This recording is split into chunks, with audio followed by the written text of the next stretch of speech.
마켓콕 헤드라인 시간입니다. 지난주 목요일 장마감 이후부터 개장 전까지 중요한 소식들로 함께 채워나가 보겠습니다.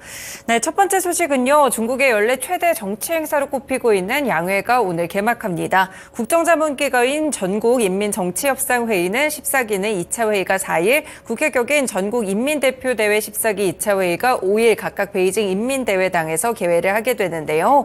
지난해 양회를 통해서 시진핑 3기가 공식 출범한 만큼 올해는 양회는 경제회복 같이 내정 문제들에 초점이 맞춰질 것이라는 전망들이 나오고 있습니다.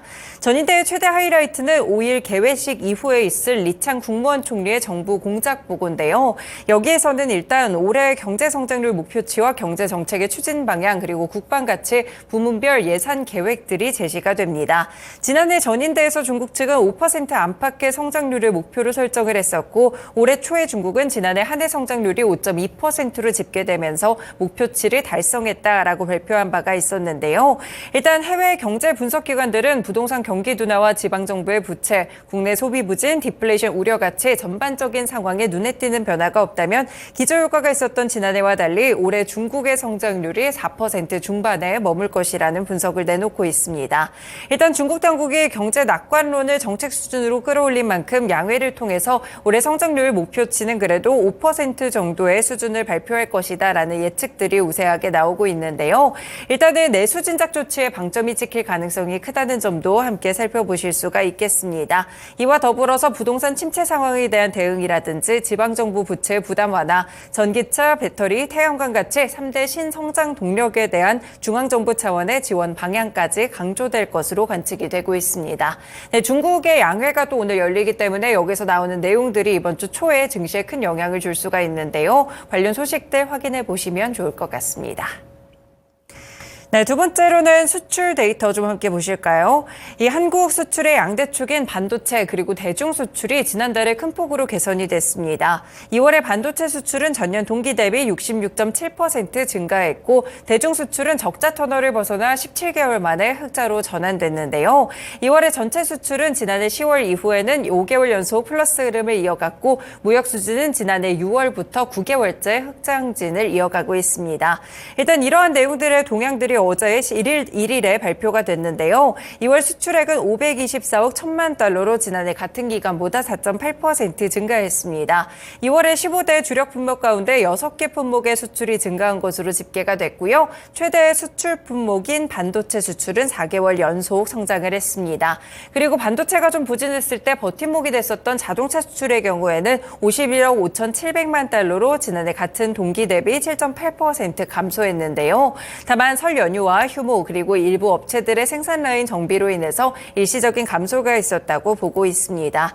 지역별로는 최대 수출국인 중국으로의 수출이 2022년 9월 이후에 이어진 적자 터널을 벗어나게 되면서 17개월 만에 흑자로 전환을 했습니다. 다만 이 대미 수출이 역시나 9% 같은 기간 증가하면서 7개월 연속 증가세를 이어갔고요. 대미 수출이 일단 지난해 12월에 이어서 2월에도 대중 수출액을 넘어섰다는 점은 다시 한번 포인트로 체크를 해볼 필요가 있겠습니다.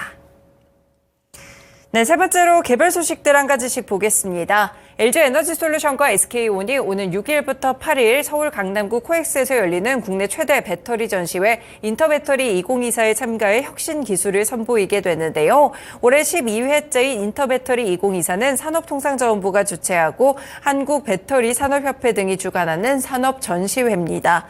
일단 LG에너지솔루션은 참가업체들 가운데 최대 규모로 전시 공간을 마련했다고 하는데요. 자체 개발한 파우치형 셀투팩 기술을 처음 공개하게 됩니다. 이 셀투팩 기술은 최근에 전기차 배터리 시장에서 주목을 받고 있는 첨단팩 디자인이라고 볼 수가 있겠는데요. 기존 배터리 구성에서 모듈 단계를 제거하고 팩에 직접 셀을 조립해서 에너지 밀도도 높이고 배터리의 무게와 비용을 절감한 것이 특징이다라고 볼 수가 있겠습니다. LG에너지솔루션이 개발한 파우치형 셀투팩은 파우치셀의 가벼운 무게 특성을 가져가면서 팩에 대한 강성을 높이고 검증된 열전이 방지 기술을 적용해서 안전성을 강화했다는 점 볼 수가 있겠고요. 있고요. 그리고 SK온 역시나 어드밴스드 SF 배터리를 공개하는 등 진화된 급속 충전 기술을 선보인다고 합니다. SF 배터리는 SK온이 2021년 처음 공개했던 하이니켈 배터리입니다. 18분 만에 셀 용량의 10%에서 80%까지 급속도로 충전을 할 수가 있는데요. 이보다 에너지 밀도는 9% 높이면서 급속 충전 시간을 유지를 했고요. 에너지 밀도가 높을수록 많은 제조들을 저장할 수 있기 때문에 이를 충전했을 때 주행 거리가 늘어난다는 장점이 있습니다. 네, 이렇게 인터배터리 행사가 또 이번 주에 열리기 때문에 과연 2차 전지 종목들에 대해서는 어떻게 또 반응을 줄 수 있을지 셋업체들 위주로 함께 확인해 보시면 좋을 것 같습니다. LG에너지솔루션 그리고 SK이노베이션의 주가 흐름 함께 체크해 드립니다. 네 번째 소식 보겠습니다. 현대차의 지난달 미국 판매량이 2월 기준으로 역대 최고치를 기록했습니다. 지난달 미국 판매량은 6만 341대로 전년 동월 대비 6% 증가했는데요. 2월 기준으로 봤을 때 이번이 역대 최대치였다라고 볼 수가 있겠습니다. 모델별로 봤을 때 전년 대비 투싼 14%, 팰리세이드 16%, 산타페는 16% 판매량이 함께 늘었는데요. 그 가운데 가장 많이 팔렸던 차는 투싼이었습니다. 거의 16,000대 가량이 판매가 됐다는 점 체크해 볼 수가 있겠고요. 마찬가지로 친환경차 판매 역시나 전년 대비 7% 이상 증가하게 되면서 실적 성장을 이번에 이끌었다는 평가를 받고 있습니다. 전기차와 플러그인 하이브리드 차의 판매 실적이 꾸준하게 오르면서 지난해 대비 뚜렷한 성장세를 보였다라고 볼 수가 있겠는데요. 그리고 기아 역시나 지난달 미국 판매량이 59,059대로 전년 동월 대비 3% 줄어들었다고 합니다. 기아는 전기차 판매가 전년 동월 대비 65%나 증가를 했고요. 카니발과 스포티지 그리고 K3가 역대 2월 최고 실적을 기록했다고 함께 이야기를 했습니다. 네, 자동차 종목들 저 PBR로 묶였다가 지금은 펀더멘털에 대한 부분들이 확인이 됐기 때문에 크게 밀리지 않고 다시 한번 주가가 고공행진하는 모습들을 보여주고 있는데요. 현대차와 기아 주가도 오늘장 확인해 보시면 좋을 것 같습니다. 네, 다음 소식 보겠습니다. 단독 보도인데요. 정부가 우주 분야의 창업 계약을 130개 이상으로 늘리기 위해서 올해부터 스타트업을 단계별로 지원하는 체계를 구축하고 펀드와 보증 그리고 금융까지 지원하기로 했습니다. 특히나 우주항공 분야를 국가 전략기술에 포함시키면서 연구개발 비용의 최대 50%까지 공제를 받을 수 있도록 추진한다는 소식이 들어와 있는데요. 과기부에 따르면 2021년까지 지난 7년간 우주 분야의 창업 기업 수는 연평균 6곳 정도로 총 42곳에 그쳤다고 합니다. 세계 우주 스타트업 투자 규모가 2021년 기준 20조 원에 달하지만 국내 스타트업의 경우에는 1,500억 원 정도의 투자를 유치했기 때문에 해외 투자 금액 대비 굉장히 미미한 수준이라고 볼 수가 있겠는데요. 과기부는 제3차 우주산업화 전략의 일환으로 올해부터 적극적인 투자 확대와 해액 공제 같이 창업 지원을 강화하기로 했습니다. 우주산업에 조금 더 투자를 하겠다라는 이야기들도 나오고 있는데요. 세부적인 내용에서는 기업 지원도 맞춤형으로 세분화해서 지원을 한다는 소식, 그리고 인력 역시나 늘리게 됩니다. 이 전문 인력을 지금보다 28% 정도 늘려서 10,000명까지 확보한다라는 그런 계획을 함께 갖고 있는데요. 우주 외교를 확대한다라는 그런 모습들을 함께 기록하고 있고요. 앞으로 국내 기업들의 글로벌 시장 진출을 돕게 된다는 점도 함께 체크를 해볼 수가 있겠습니다.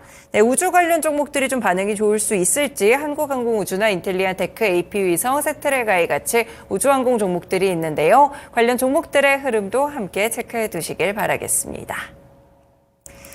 네, 마지막 소식 살펴보겠습니다. 에어택시라고 하죠. UAM과 관련돼서 이 르포 기사들이 좀 쏟아져 나왔는데요. 오는 8월부터 수도권 하늘을 날면서 우리 일상에 조금 더 다가서게 됩니다. 일단 도심에서 소음이 좀 나는데 이 부분이 적정해야 되기 때문에 여기에 대한 측정 기준을 이번에 측정을 했었는데요. 기준을 충족했다고 합니다. 실제로 이번에 전남 고흥에서 실증 현장이 좀 이뤄졌다고 하는데요. 관련된 보도를 좀 함께 살펴보시겠습니다. 이번 시험 비행에서 65데시벨이 넘지 않아서 도심 비행을 위한 소음 기준을 충족을 했다고 하고요. 현재 미국과 중국 그리고 EU까지도 UAM 시장을 장악하기 위해서 경쟁에 나선 상태입니다. 일단 우리나라의 UAM 프로그램도 글로벌 챌린지라는 프로그램이 있는데 국내에서 개발 중인 다양한 기체들이 참가를 하고 있다고 합니다.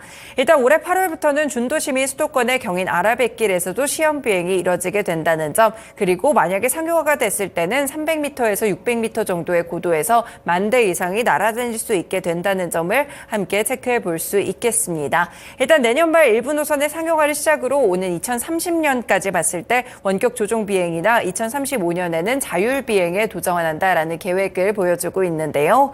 UAM과 관련된 사업들도 차근차근 진행이 되고 있습니다. 관련 종목 체크해 보실 수 있겠고요. JC현 시스템, PC 디렉트, 파이버 프로, 네온테크 같은 종목들 위주로 확인해 보시길 바라겠습니다. 네, 이렇게 개장 전에 중요한 6가지 소식들 함께 체크해 드렸습니다. 지금까지 마켓콕 헤드라인이었습니다.